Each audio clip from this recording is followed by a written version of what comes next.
Heartland Flags and Gifts presents Legends and Listeners with Scott Dochterman and Chad Leistikow. Fly 'em high and fly 'em proud. Find your flag at heartlandflags.com. Breaking down the Big Ten from the Channel Seed Studios, this is Iowa Everywhere.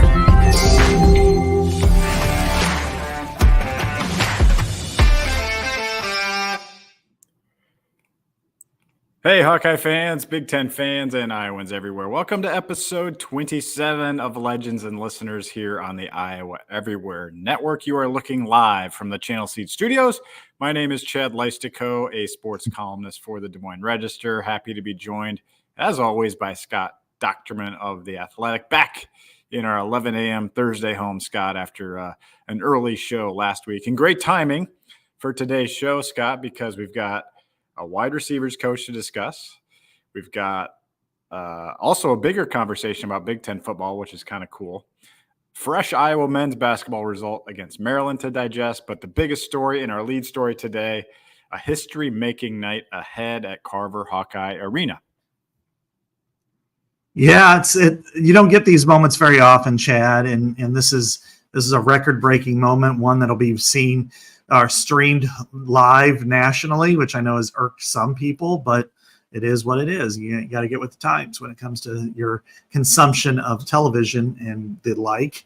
But, you know, Caitlin Clark, who is the most dynamic athlete I've covered at Iowa, and there have been some great ones, Chad. Even over the last 10 years, Iowa's had 10 consensus All-American football players, 4 of which won national awards.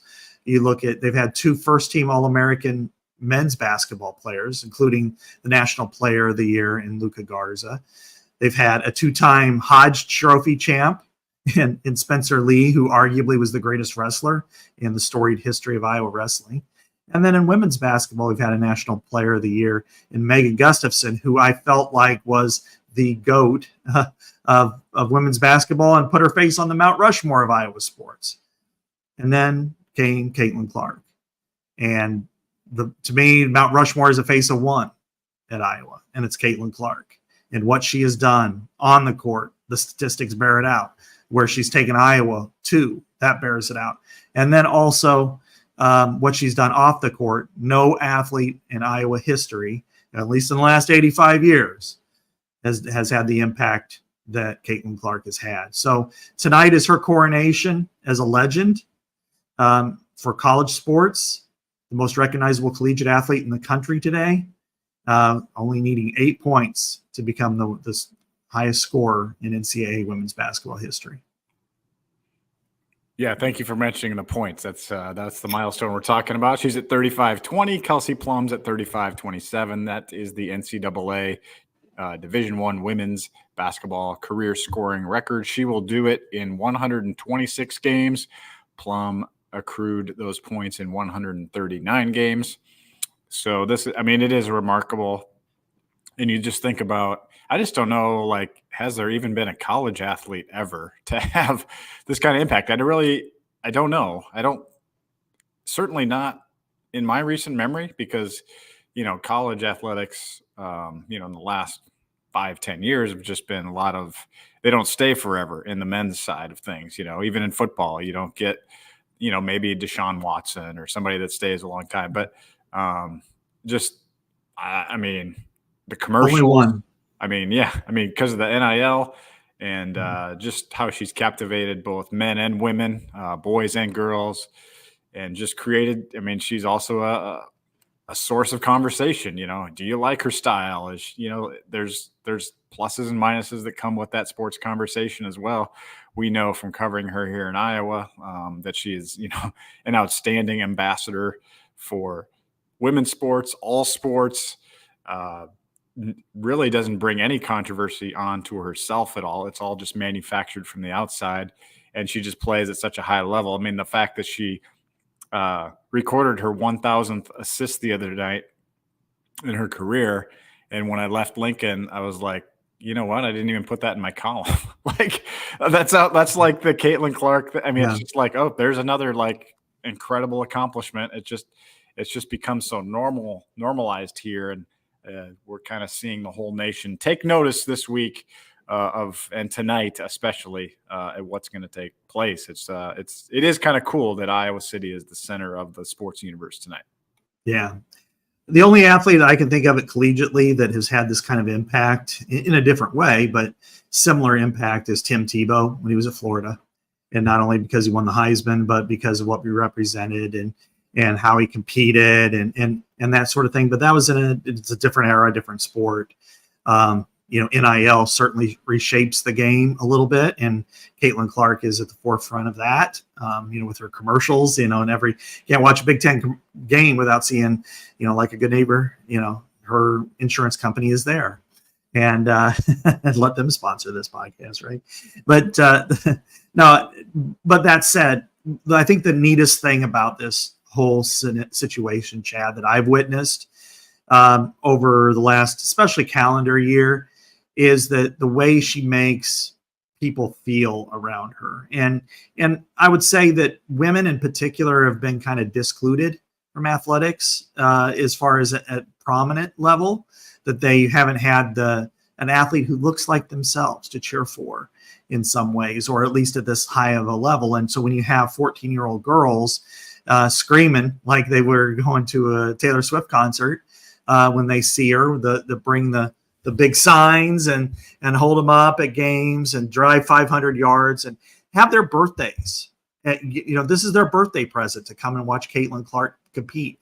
And then conversely, to have middle-aged and older women who maybe played 6-on-6 basketball in Iowa, who played other sports.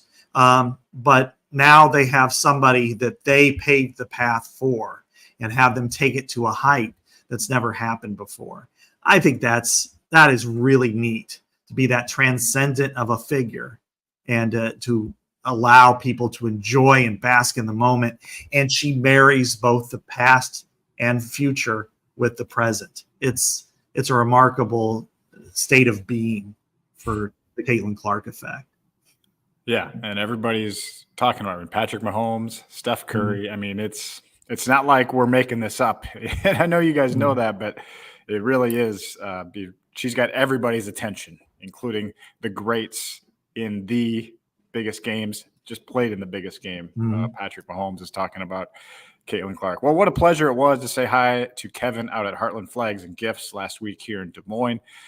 They say they have nearly every sport, every team, every flag, and they mean it. They're right about that. In fact, they will even customize whatever you need, whether you're running a high school booster club or you just want to get something for a family member, a coworker. I don't know how often they do that, but they do it. So that's pretty cool. I appreciate the support, their support of the Legends and Listeners podcast. We would love it if you support them too, so we can keep bringing you these podcasts every single week. And on top of all that, Heartland Flags and Gifts offers free shipping anywhere in the U.S., and it is truly a local operation. They will physically go to the post office the next day after you order. At least that's what I witnessed. So visit our good friends online at heartlandflags.com or in store at 3719 Southwest 9th Street in Des Moines. Scott, back to Caitlin Clark and the Iowa women. I do want to talk about kind of the angst, the negative reactions after Sunday's game. To me, the social media outcries from the Hawkeye fan base kind of matched a football Saturday for us. People are mad at Bluter. People are also thinking Caitlin was sandbagging, trying to get the record at home.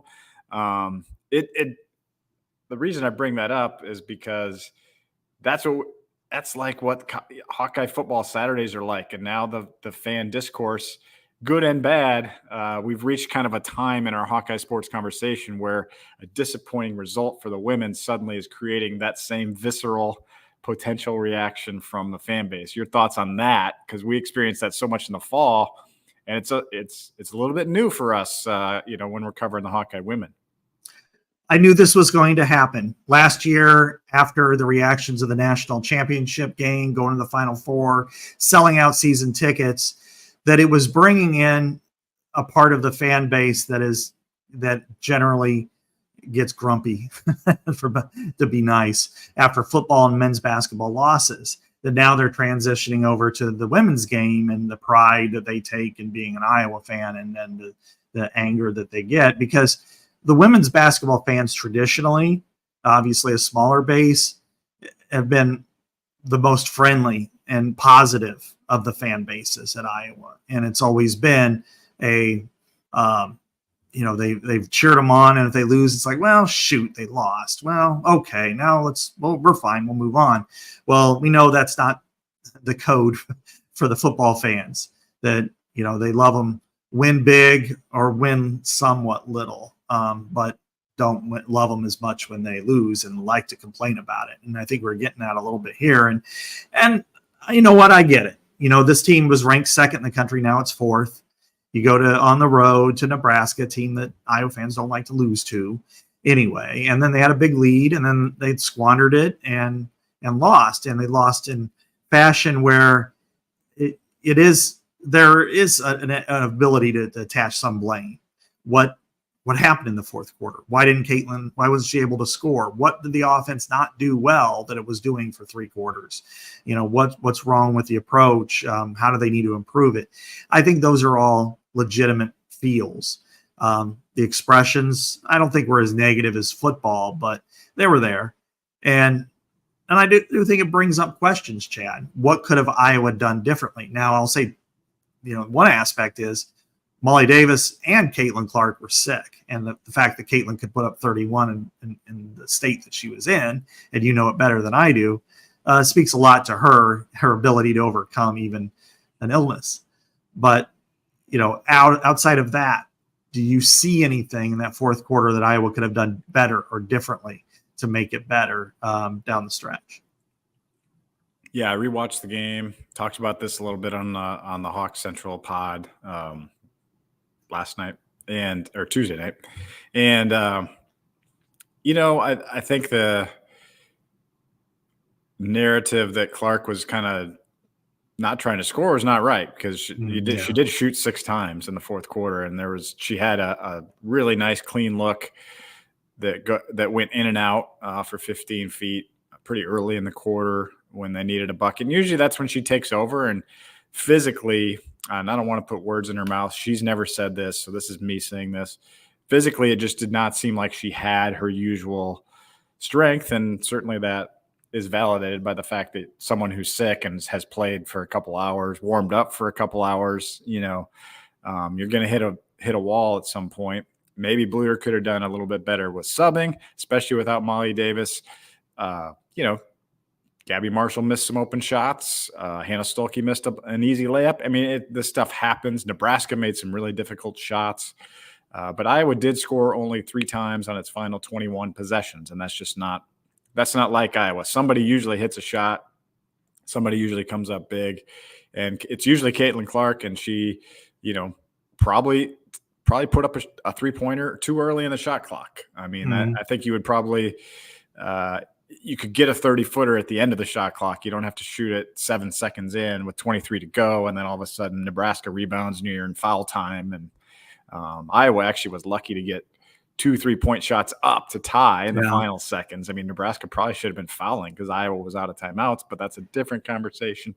So a learning experience, but it is, I think the fans that want to see this team, Scott, go to the Final Four, get another shot at LSU or whatever.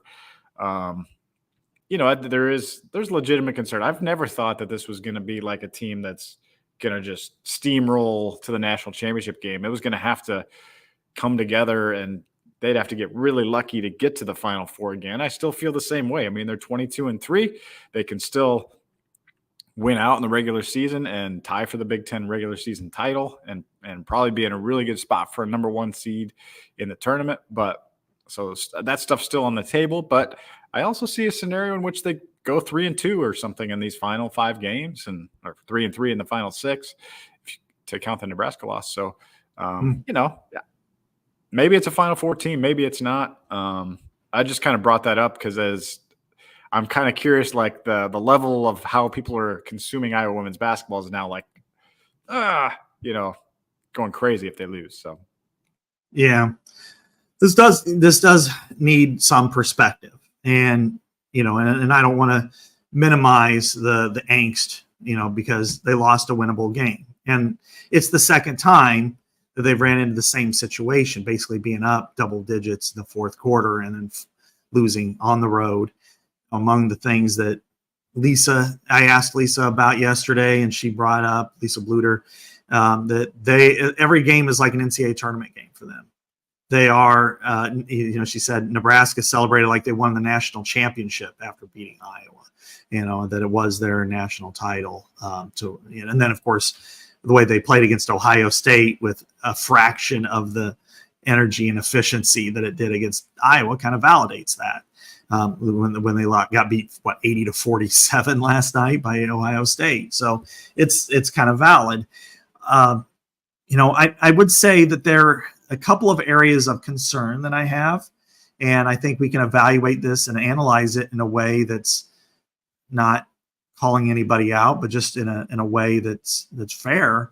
Is we've all kind of looked at the loss of Monica Zanano and the lack of a replacement 5 as a detriment to this team. And they've been able to mask that really well by having a 4-guard offense with Molly Davis in the starting lineup. And then Sidoff-Halter has played really, really well at times off the bench and give them a boost there. But in the fourth quarter, when they have to change their style a little bit, when they go from being the run and gun transition team that nobody can stop, they get to that lead, they want to milk clock. Well, they get in a half court set.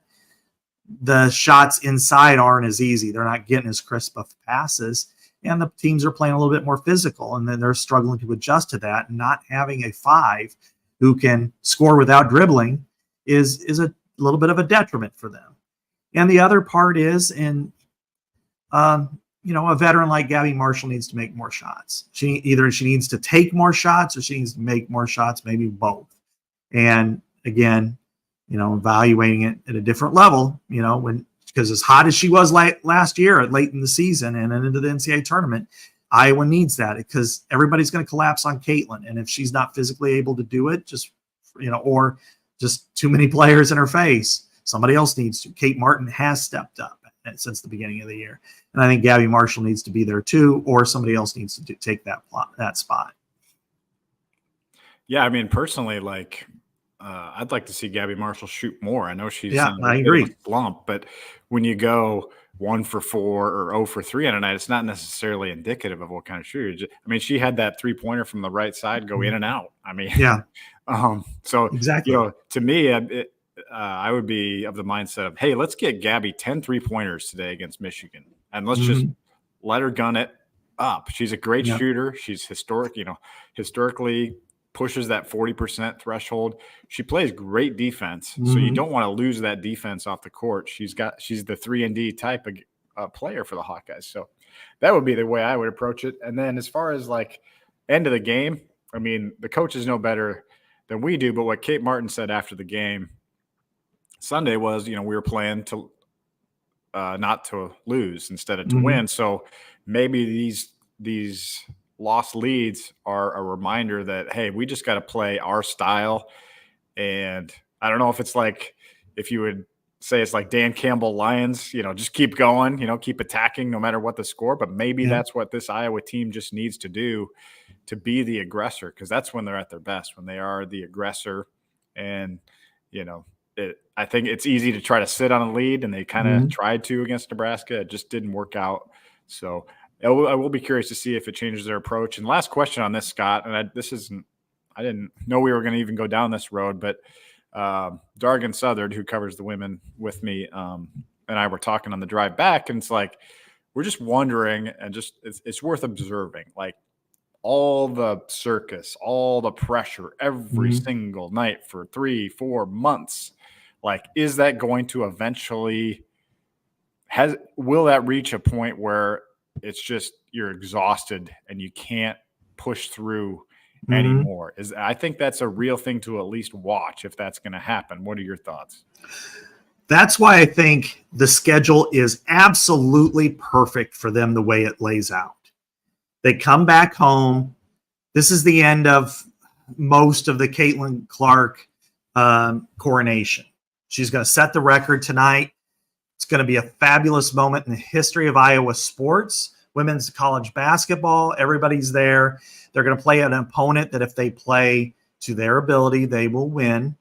And then it goes away, Chad. Then they're gone. They're off the court for a week. They've got a free weekend. They've got the opportunity to put it all in the past behind them. Okay, Caitlin got the record. We celebrated Caitlin. There's been this drumbeat of Caitlin for so long. And when, graphics up, she's going to get the record. She's this, she's that, she's this, she's that. Now it ends tonight. They go into the weekend.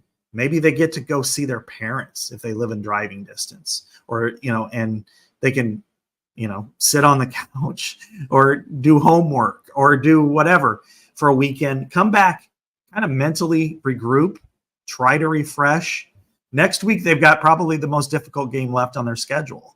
At least, you could argue Ohio State, but I think going to Indiana might be more difficult than playing Ohio State at home. And then it's about the Iowa Hawkeyes.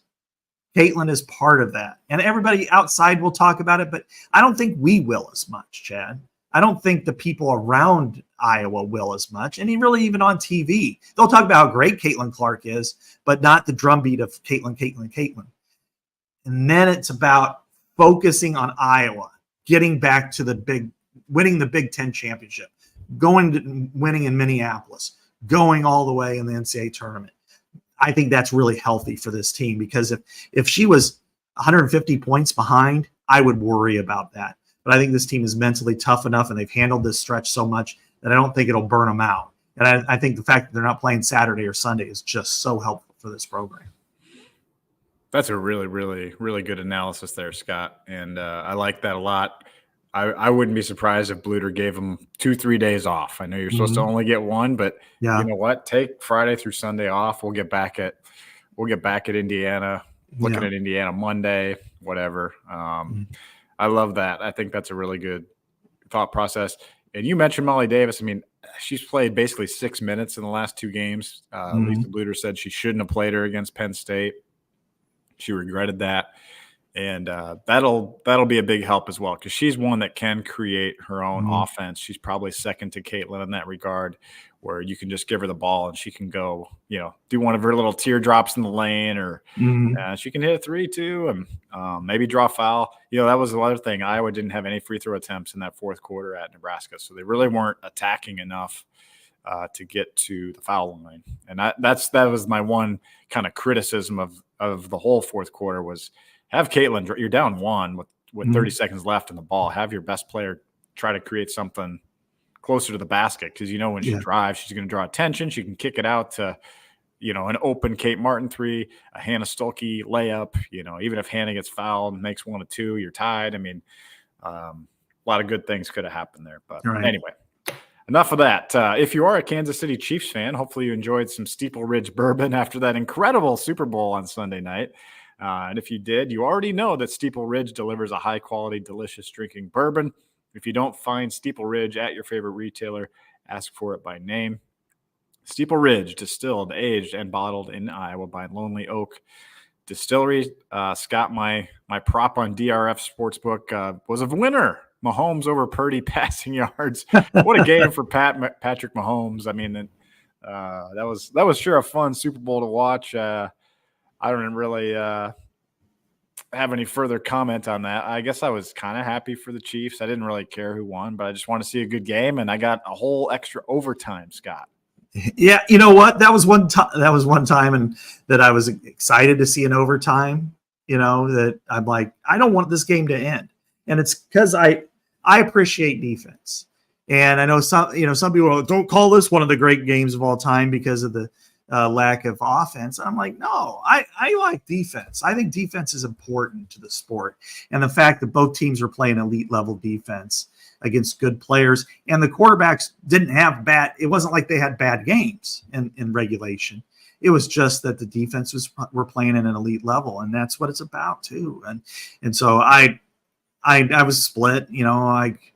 I covered the Chiefs for 6 years. I have family and friends who are diehard Chiefs fans. So I'm happy for them personally. But then again, I'm also, partial to George Kittle. I really like George. I talk to him sometimes. I think I kind of wanted to see him get his too. And so disappointed for George, happy for the Chiefs fans. It didn't affect me personally because, we cheer on the same team, and And we know our team still has some big decisions to make here in the next couple weeks. Yeah, it's draft season now, Scott. For me, it's from football to NASCAR wagers. So I'm looking forward to some NASCAR matchups for the Daytona 500. If you had Iowa money line or even Iowa plus 5.5 points last night, you probably felt pretty good with the Iowa men leading 54-44 midway through the second half at Maryland. But the Hawkeyes were outscored 34-12 the rest of the way. Lose a tough one, 78-66. A potentially season-crushing defeat, Scott. Iowa drops to 14-11 overall, 6-8 in Big Ten play, and now the games get much more difficult. We've been pointing to this finishing 6-game stretch. It's not easy, and now Iowa's at 6-8 in the Big Ten. It could get pretty ugly here, Scott, but there's also some opportunity. I know you watched the game as well as I did last night. We weren't there, but your thoughts on getting swept by Maryland in kind of disappointing fashion.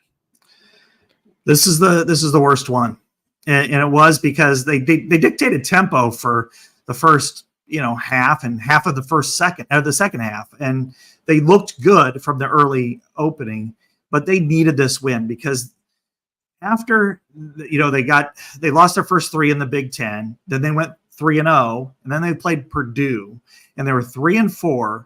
There was a 7-game stretch where they could really make things happen against teams like them that are kind of in that middle to lower middle tier that can make some moves. And they went 3-4. And 2 of those losses were to winnable games against Maryland.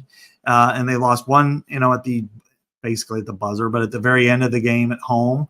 And then they went there, dictated tempo, and then fell apart late and didn't get many calls, but you know what? It was a physical game, and I thought Iowa's fouls were more obvious than Maryland's fouls, and this is costly. There's just, if we want to be real, now there's really very, very little hope of going to the NCAA tournament.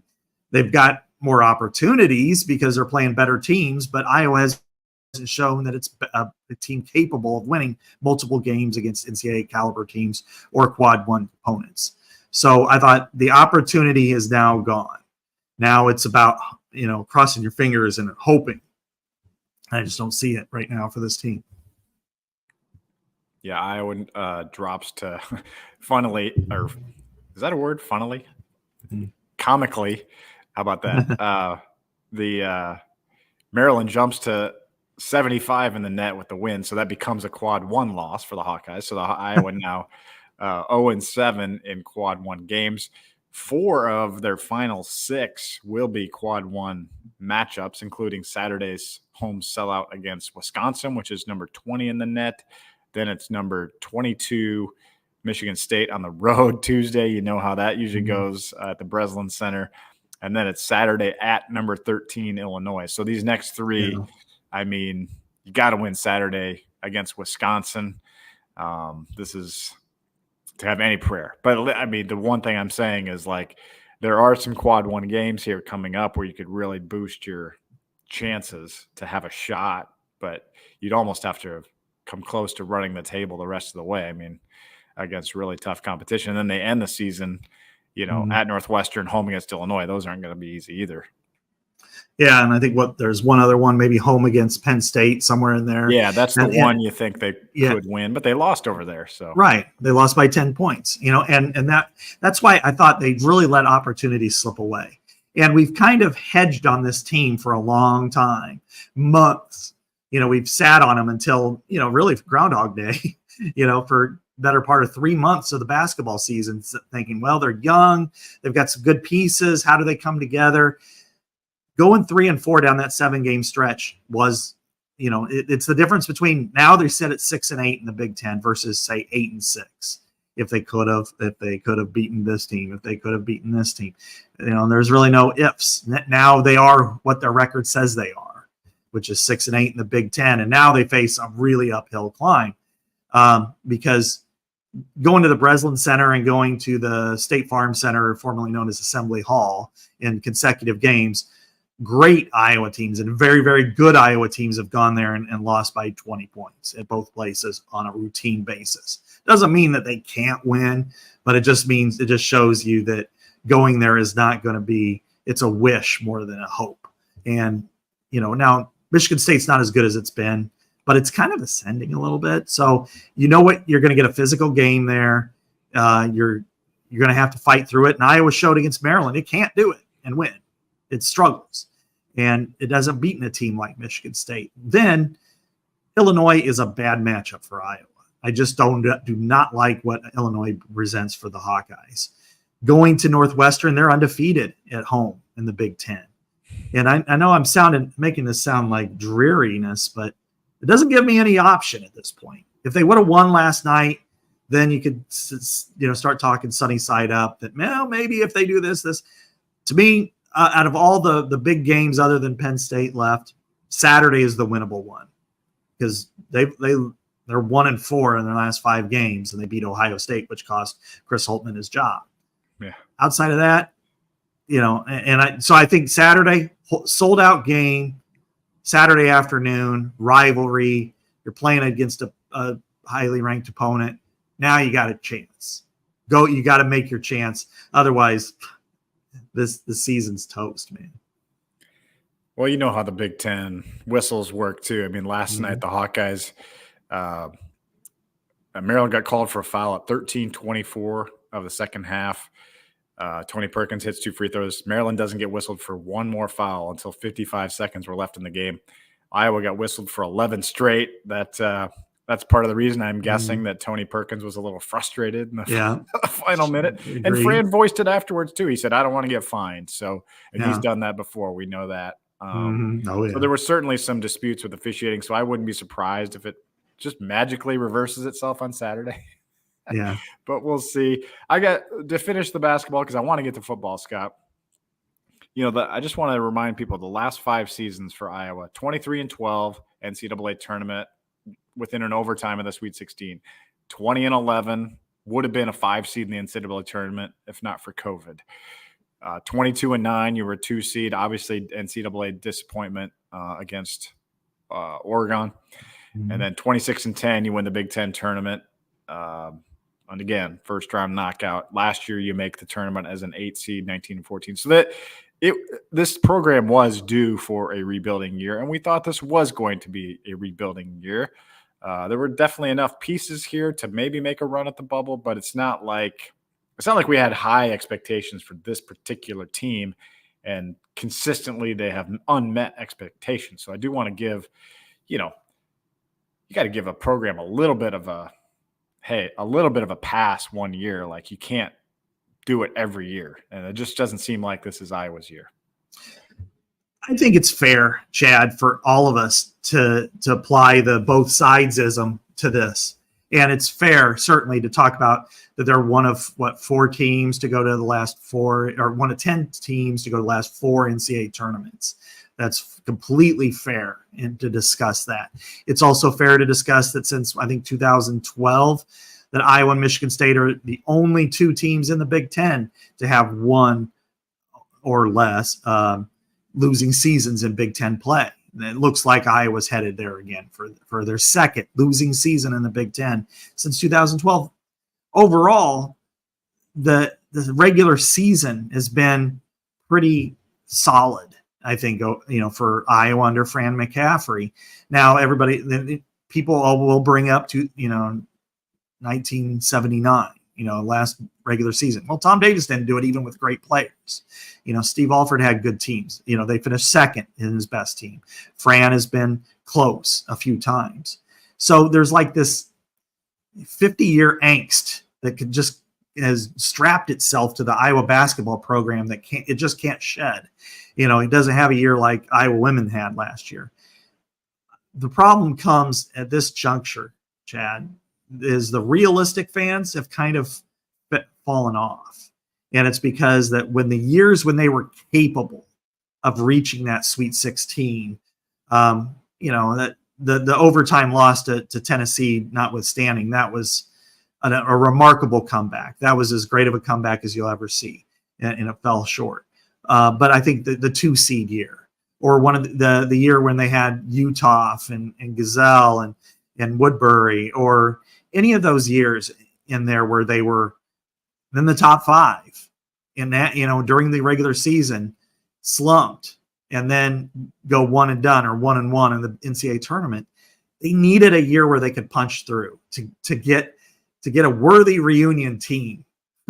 Instead, they're, this is the 25th anniversary of the last Sweet 16 team. There have been 97 teams that have went to the Sweet 16 since Iowa has been there. That has to change. And that's why there's an apathy there. There's a Fran fatigue.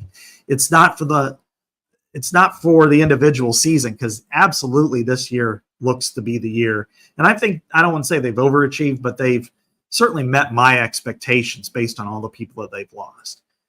But it's the whole now. It's the aggregate that people are frustrated with. And I get it, because, just 1 year, get to that second weekend so that you could just continuously get excited about this team. And instead, it just doesn't get there. It just doesn't get there. And that, to me, I think is what is kind of paralyzing the progress of this program.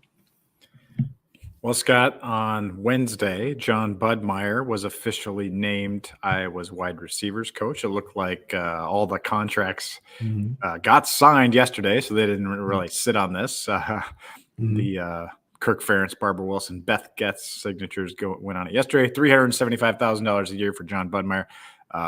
Kirk Ferentz, in a statement, says, "Jon is an excellent coach and a perfect fit for this position." So I read your piece at The Athletic. I know we talked about it a little bit last week. I don't know. Perfect fit might be a stretch from what I read in The Athletic. Yeah. I think fans have a right to be disappointed or frustrated with this. And now there is one way, and that I've kind of thought about more this morning, that it can be mitigated and turned into a positive. But it's up to Kirk to make it happen. Now, there's no doubt that the last 2 years have been disasters on a macro and micro level for the Iowa offense. They've been disasters. And Jon Budmayr was part of that. Now, he was a special assistant to the head coach, senior special assistant, and an analyst the year before, to just kind of work his way around and be able to do what he could do. Here's where so I don't understand all the frustrations. I get it. And I even wrote about it. I will say this, that there is one way where this could actually be a big positive for Iowa. And I'll start with this, that Tim Lester doesn't know Iowa's personnel. Jon Budmayr does. Jon Budmayr has been the behind the scenes Wizard of Oz with the quarterbacks for the last few years. He could be the translator from quarterback to wide receiver and help Tim Lester implement his offense and do it in a way that everybody can come together. I think that is a positive. Of course, when we're dealing with the wide receivers, the negatives are adamant. I mean, the wide receiver position's been a desert for a long time, for a decade. I mean, 24 freshman receivers have come in, 5 have ended their eligibility at Iowa at that position. But if Kirk Ferentz can get a graduate assistant who is a recent NFL guy, a wide receiver NFL guy, if he can bring someone in who's getting ready to start their career and they're 27, 28 years old, bring him in to show the ropes and be the big brother type as a grad assistant, and work with Jon Budmayr, who's building the scheme with Tim Lester, and have that guy who could say, look, when I was in the league, or when I was at, take your pick of a Power 5 program, and somebody did this to me, I could do this. If they could work together that way, I think then it's a positive. But if they don't, if they just do what they do, then I think this is going to be something that it's going to just continuously dog at them this fall, next off season, and beyond. Well, I think, I kind of come at it with, I want to give both sides basically. Like I'm not like too down on it. And maybe it's part of my, maybe I just expected it for so long. This is like a very Kirk Ferentz hire, somebody you trusted, trust, somebody who's, been with you here through the wars for 2 years. And you probably had him in line to maybe succeed Brian, and it just didn't. That wouldn't have been palatable to do that. So you do this instead. He's making 120,000 less than Copeland. So again, it gets to your point. Like, Iowa's not making wide receivers coach a super high priority financially either. So, but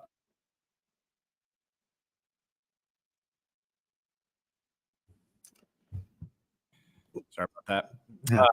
So what I reached out to somebody, and this is kind of the feedback I got about what they were working on with Budmayr, what they're hoping for with Budmayr is that he can kind of be what Brian Ferentz was to the tight ends with the wide receivers, like somebody who can teach the offense, teach what you need to do in the offense to the wide receivers. And I think Iowa experienced that success with Brian being able to coach a Sam Laporta. Like, he was a really good tight ends coach, and teach him how to, manufacture space, et cetera, within the offense, and read stuff and zones and get open. Now, wide receiver that's good in theory, but you also have to, number one, you have to have athletes. So maybe Jon Budmayr will be a great recruiter. Who knows? Maybe he won't be, though. We don't know. We know he brought Cade McNamara here, so that's presumably a plus.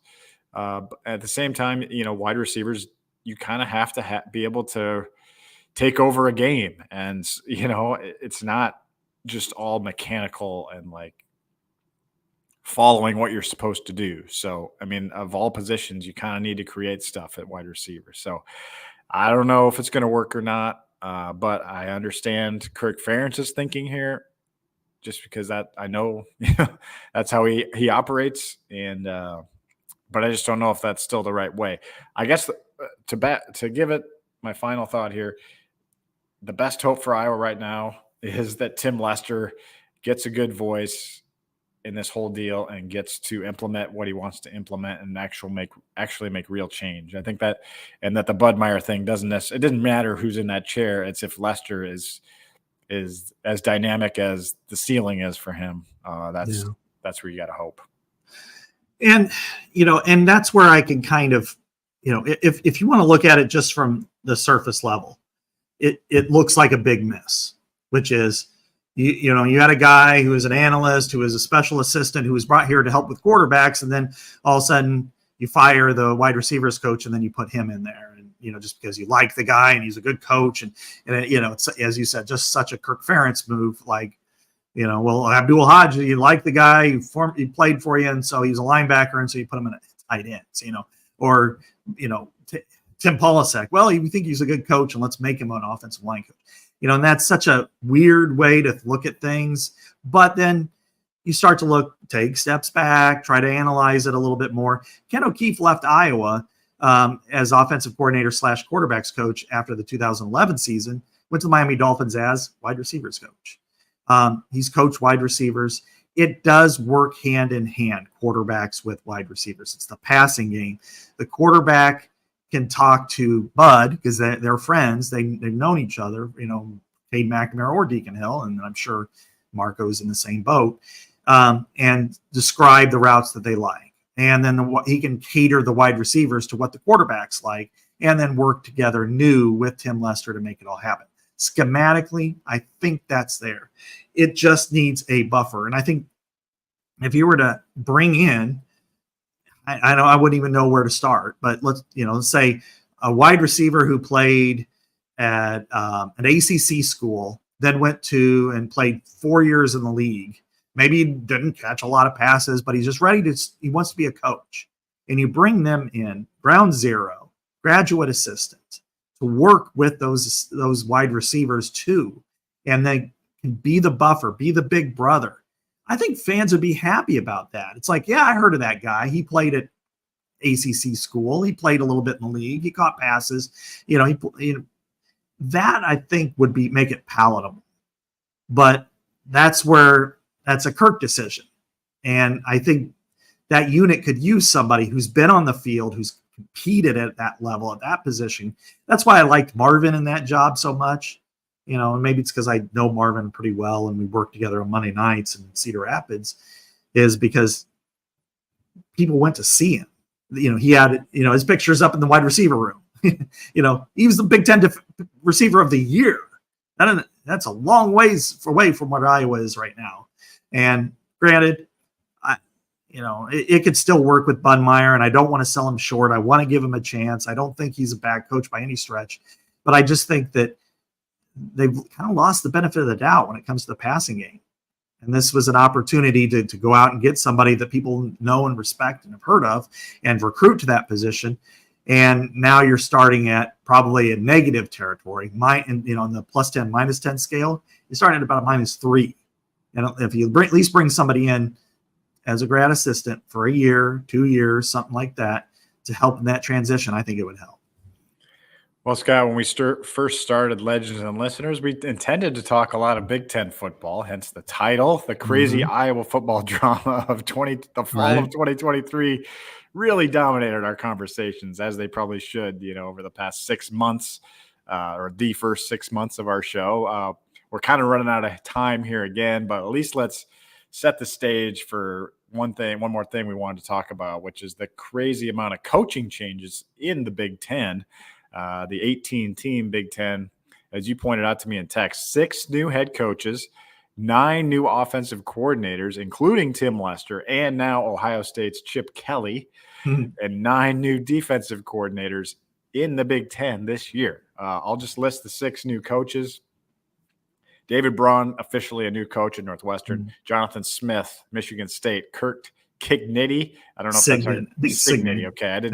Not familiar with him as much, but I'll have to talk to Tyler about it. Yeah. Well, I know he's from James Madison, but I didn't know the pronunciation. At Indiana, Jed Fish moves from Arizona to Washington to replace Kalen Bohr, who goes to Alabama. Sharon Moore replaces Jim Harbaugh at Michigan. And now Deshaun Foster replaces Chip Kelly, who bolts UCLA to run Ohio State's offense. So what do you make of all of this, Scott? A lot of these teams are on Iowa's schedule. Well, it's certainly fascinating. And it's what I found weird is there are 2 former Big Ten coaches, now that we lump UCLA in there, who are now coordinators at Big Ten schools because Tom Allen is now at Penn State as the DC. So going through these moves, David Braun did an outstanding coaching job last year. I don't think anybody expected anything near that. I did not expect a bowl game or even to win more than maybe one Big Ten game. And then to do what they did was remarkable. So I think he's got a track record. And I think Sharon Moore is in the same boat because, he guided that team to, the Big Ten championship and game and through the East Division as the interim for, one of many suspensions for Harbaugh. So I think he's got a track record. The others are really fascinating to me. Kirk Cigniti had a great year at James Madison, and then he brought more than 10 players with him, which is just unreal. So it remains to be seen what can happen there. Deshaun Foster, what a crap show UCLA is right now. I compared them when they came in. I'm like, that's the Maryland of the West Coast, and now they may be worse because for their coach to actively want to leave to be an OC, and he wanted any job basically he could take as an OC.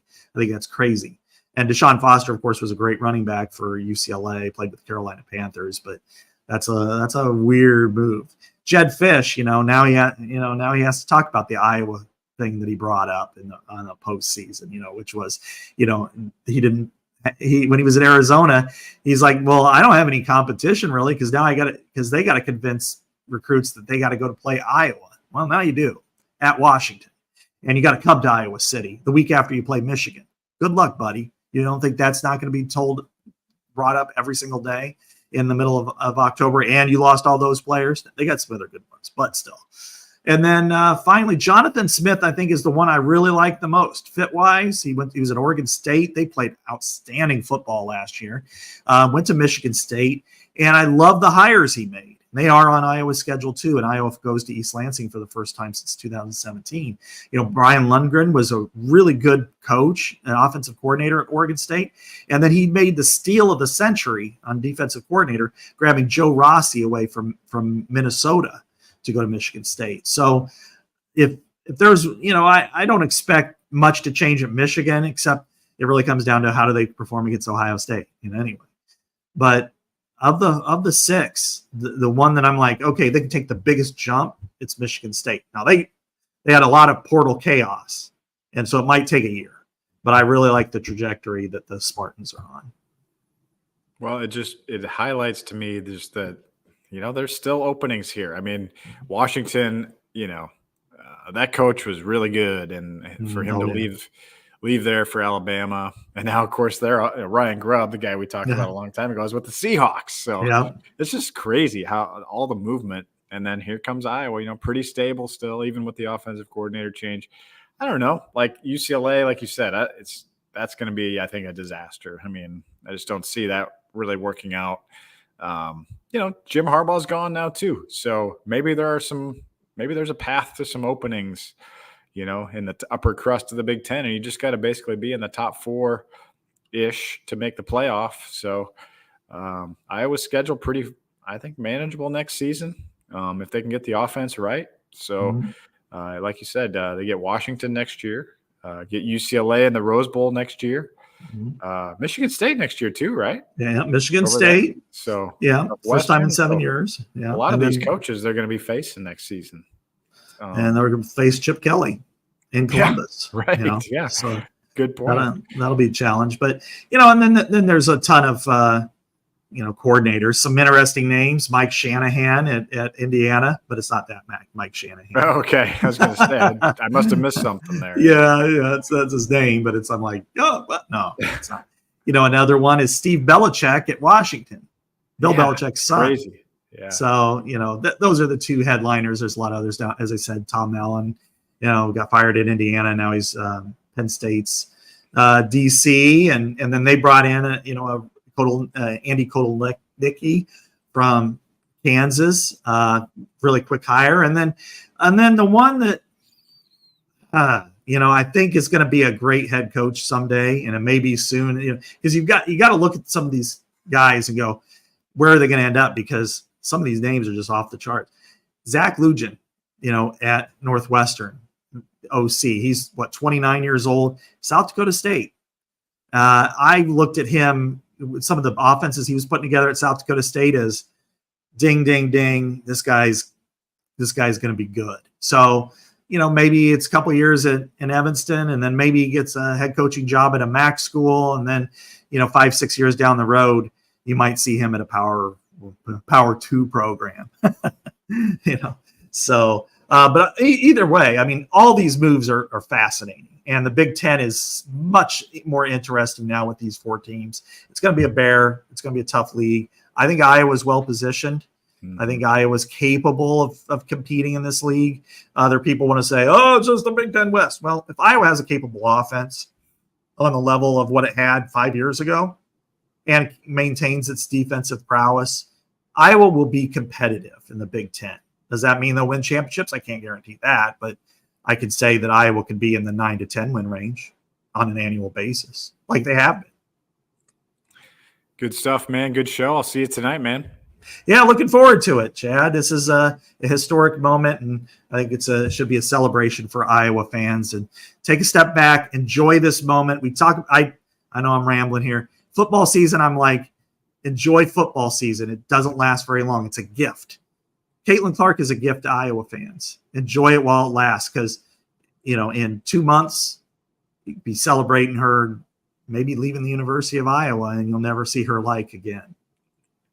For Scott Dochterman, this is Chad Leistikow. Appreciate you catching us today for Legends and Listeners live from the Channel Seed Studios. Talk to you next Thursday right here on the Iowa Everywhere Network.